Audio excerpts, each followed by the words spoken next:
Baik, Assalamualaikum warahmatullahi wabarakatuh. Perkenalkan, nama saya Tia Bella Salamina.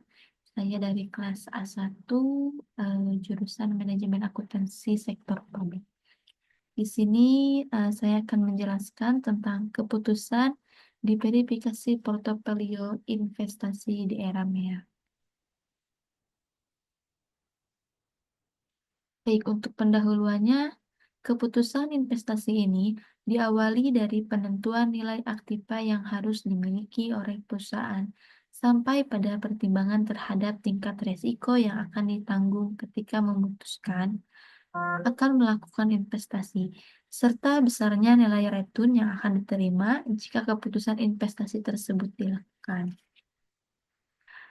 Kenapa eh, investasi diawali dari penentuan nilai aktiva?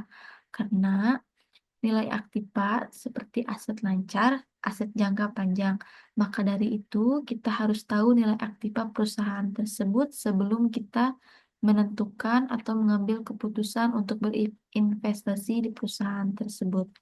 Karena kita bisa mempertimbangkan resiko, kerugian, dan keuntungannya. Baik, untuk bahan kajiannya, di poin pertama ada konsep dasar di verifikasi investasi.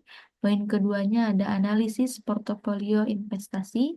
Poin ketiganya ada keputusan di verifikasi portofolio investasi di era MEA. Poin pertama ada konsep dasar di verifikasi investasi. Di verifikasi investasi adalah salah satu strategi pengelolaan risiko yang digunakan oleh investor untuk mengurangi potensi kerugian dengan menyebarkan investasi di berbagai jenis aset atau instrumen keuangan. Dengan verifikasi, investor tidak hanya mengandalkan satu jenis investasi yang mungkin beresiko tinggi, tetapi memperluas portofolio ke berbagai sektor, kelas aset, atau bahkan wilayah geografis yang berbeda. Tujuan di verifikasi itu apa sih? Yang pertama ada mengurangi risiko keuangan, meningkatkan pendapatan, dan meningkatkan fleksibel bisnis. Selanjutnya ada analisis portofolio investasi. Portofolio adalah kombinasi, gabungan atau sekumpulan aset, baik real ataupun finansial, yang dimiliki oleh investor dalam rangka mengurangi risiko. Dengan cara diverifikasi, yaitu mengalokasikan sejumlah dana pada berbagai alternatif investasi yang berkorelasi negatif. Tujuan portofolio investasi ini mengidentifikasi aset yang tidak berkinerja, mengembangkan strategi investasi jangka panjang, dan memonitor perubahan pasar. Selanjutnya ada keputusan di verifikasi portofolio investasi di era masyarakat, ekonomi ASEAN atau bisa disebut dengan MEA.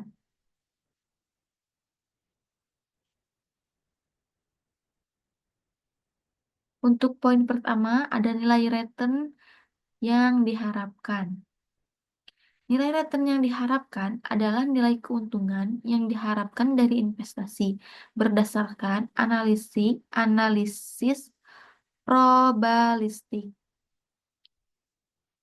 Faktor yang dapat mempengaruhi nilai return yang diharapkan yaitu satu, tingkat suku bunga, dua, risiko investasi, tiga, kondisi ekonomi, empat, kinerja perusahaan, lima, kebijakan pemerintah, enam, perubahan teknologi, tujuh, faktor geopolitik.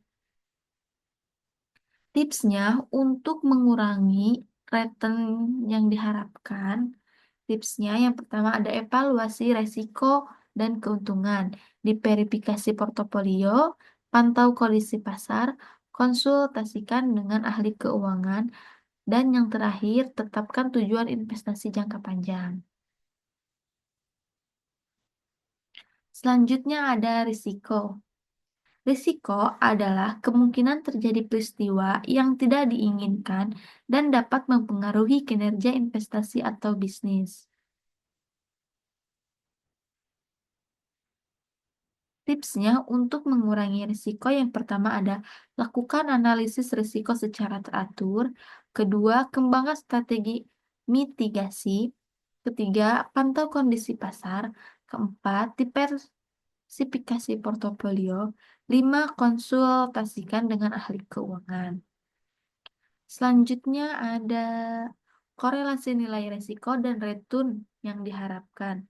Korelasi nilai risiko dan return diharapkan sama atau tidak jauh beda dengan nilai return yang diharapkan atau risiko yang telah dijelaskan sebelumnya.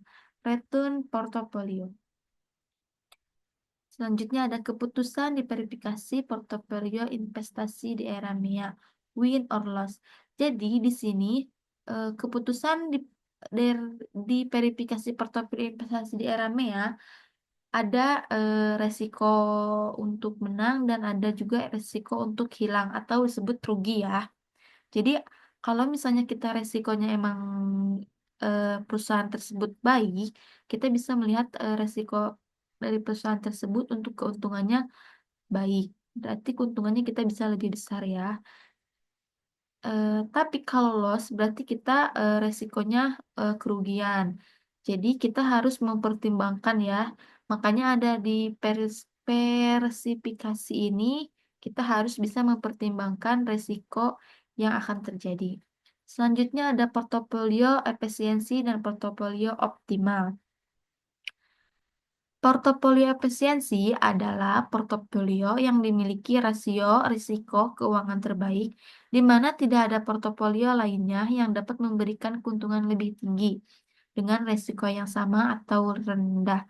Ciri-cirinya yang pertama, memaksimalkan keuntungan dengan risiko yang diberikan.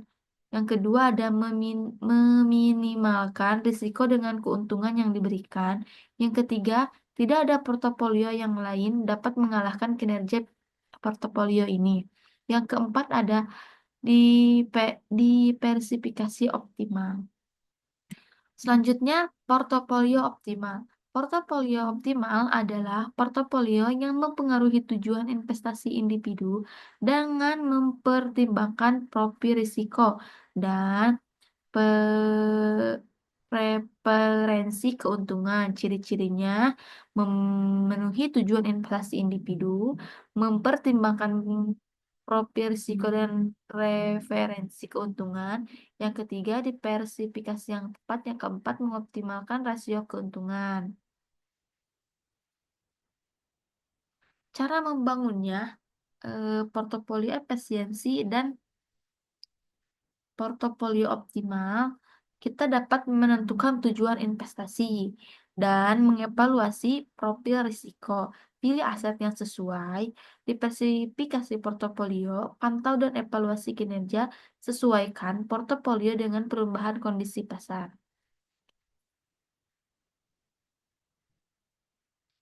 Selanjutnya ada kesimpulan. Keputusan diversifikasi portofolio investasi di era masyarakat ekonomi menawarkan berbagai peluang dan tantangan yang signifikan. Dalam konteks integrasi ekonomi regional, investor dapat memanfaatkan pasar yang lebih luas dan terhubung untuk mengurangi risiko serta meningkatkan potensi keuntungan. Maka dari itu, kita sebagai investor, kita harus dapat memilah dan memilih perusahaan yang akan kita investasikan. Sebelum kita berinvestasi, kita harus diversifikasi perusahaan tersebut dalam dalam aset lancar dan aset jangka panjang. Baik, sekian dari penjelasan dari saya. Kurang lebihnya mohon maaf dan terima kasih. Wassalamualaikum warahmatullahi wabarakatuh.